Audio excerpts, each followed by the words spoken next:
mga ka-Mars! Welcome back again to my channel. Magandang gabi po sa lahat. Ayan, for today's video, magluluto tayo ng ginataang hipon with squash sitaw. Ayan, kaya kung bago pa na kayo sa aking channel, please don't forget to subscribe mga ka-Mars. Pindutin na rin ang notification bell para ma-update po kayo sa mga bago nating i-upload mga ka-Mars. Kaya let's go mga ka-Mars, samahan niyo ako. Let's go!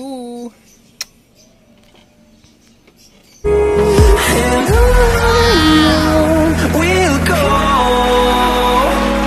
through the wastelands, through the highways, till my shadow turns to sun rays. And on we'll go through the wastelands, through the highways, and on we'll go.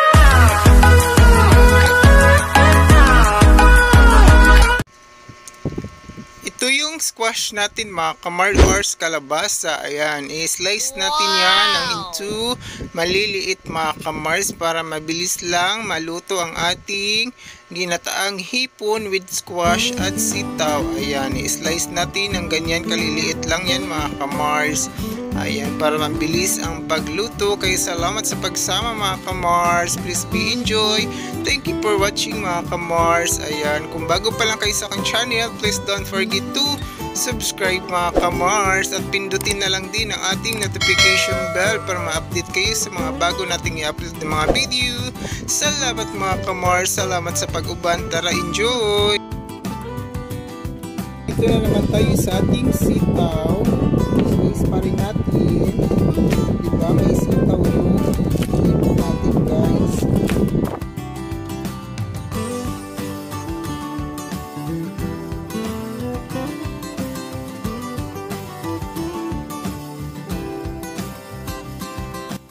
Ayan na yung sitaw natin mga ka-Mars. Ayan, yan yung isang tali ng sitaw. At siyempre, nakaka-slice na yan. At ito naman yung ating kalabasa mga ka-Mars. O diba? Ganyan lang dapat ang hiwa para mabilis ang pagluto mga ka-Mars. A few moments later. Ito guys, mga ka-System Love, ang atong mga ingredients, ang gata, ang hipon, ang sitaw, ang kalabasa at ang malunggay. Siyempre, ang ating mga lahok, luya, sibuyas. Yan lang po, di ko nilagyan ng kamatis para matagal mapanis ang ating ulam. Let's go na mga ka-Sisalab. Dito na nga tayo mga ka-Sisalab, mga ka-Mars. Initin muna natin ang ating kawali. The next is ilagay natin ang ating pangalawang gata ng niyog. Ayan. At kailangan natin salain para walang maiwan na mga or maisamang mga sapal sa niyog mga ka-Sisalabs. Ayan, piga-pigain katulad ng mga karelasyon nyong pigang-piga na ang inyong pag-ibig mga ka-Sisalabs. Charot lang. At mix natin ang ating loya, sibuyas para pag kumulo ang ating pangalawang gata ng niyog, nasasama na yung lasa ng luya at ng sibuyas. Ayan mga ka-Sisalabs. Para laksang lasa, para katulad ng mga pag-ibig nyo, may lasa na mga ka-Sisalabs. At mag-add tayo ng kunting-kunting asin. Ayan, para hindi maalat ang ating pag-ibig mga ka-Sisalabs. Charot lang yun. Joke-joke lang. Ayan, pagkukuluin natin yan mga ka-Sisalabs. Siyempre, antay-antay tayo. Pag kumulo yan, ayan, ilagay na natin din ang ating mga gulay para lumambot. Ayan mga ka-Sisalabs. Diba? Yun mga ka-Sisalabs. Salamat sa pag-uban. Salamat sa pagsama ka-Mars. Ilagay na natin ang kalabasa. Ayan, or squash in English. Para lumambot mga ka-Sisalabs, mga ka-Mars. Ayan, dahan-dahan lang katulad ng mga pag-ibig nyo, dahan-dahan. Ayan, charot lang yun. Ayan, salamat always mga ka-Sisi Mars. And the next is ang ating sitaw. Ayan, para sama-samang magmahalan. Ayan, salamat mga ka-Sisi Mars. Ayan, para sumama sila magkalambot mga ka-Mars. Ayan, antayin lang natin kumulo. Ayan, patag-patag or ano ba tawag dyan mga ka-Sisalabs. Ayan, mix. Ayan, until to succeed mga kamars. Succeed mga kamars. Charot lang yun. Ayan, halu-haluin. At the next is, pakuluin natin yan mga kamars. Ayan, tatakpan. Salamat. God bless. A few moments later. So ayan mga kamars, pag kumulo na siya, pwede na natin ilagay ang ating hipon. Ayan. Pumili lang kami ng kalahati ito pero hinati ko lang para kinabukasan may mauulang pa tayo. Diba? Tinanggalan ko yan ng sungay-sungay niya or ano ba yun? Ayan.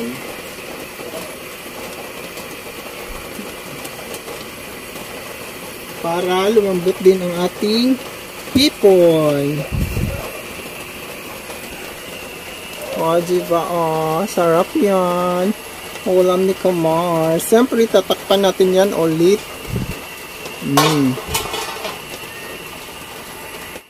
A few moments later. So, ito na. Tarang! Oh my God!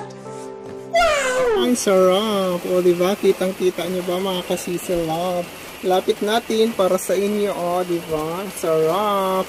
Yummy na naman ang ulam ni Kamars. O, diba? Ang mahal ng kilo ng hipon.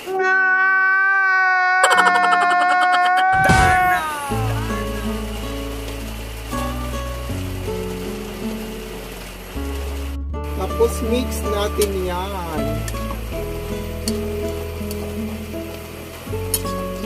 O, diba? Pwede pa yan hanggang bukas na ulam. Kaya sorry lang sa mga matataas ang dugo. Hindi ito pwede.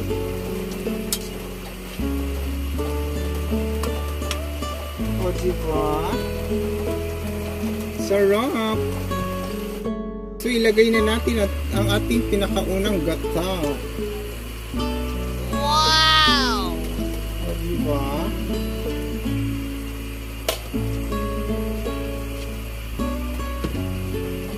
Siyempre, hayaan lang, kumulo natin ulit.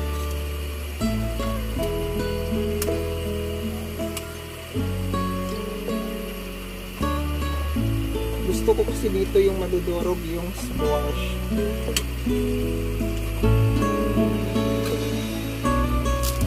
Yan ang ating magic sarap. Seasoning pangdagdag sarap. Magic sarap all in one. Masarap.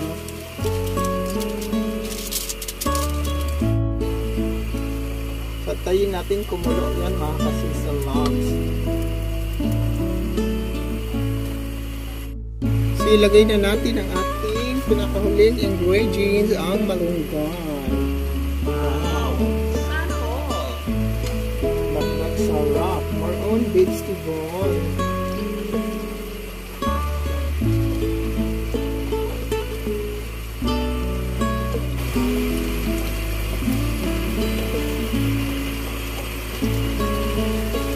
Diba? Sarap na sarap tayo sa ulam. Lapit ko sa inyo. Ayan, o diba? O, sarap ang ulam. Dali, comment down below. Yummy ang ulam. Mas masarap to pag may crabs. Oh my God! Siyempre, hindi titikman natin.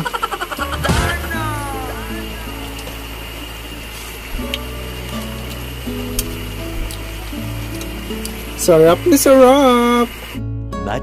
Much later. Kainan na mga kamars. It's time 8 at p.m. Ayan ang ating ulam, oh. Sarap, diba? Wow! Ayan, mga kamars. Salamat! Thank you sa pagsama. God bless po. At bago matapos tong video, huwag kalimutan mag-like at mag-share mga kamars. Salamat!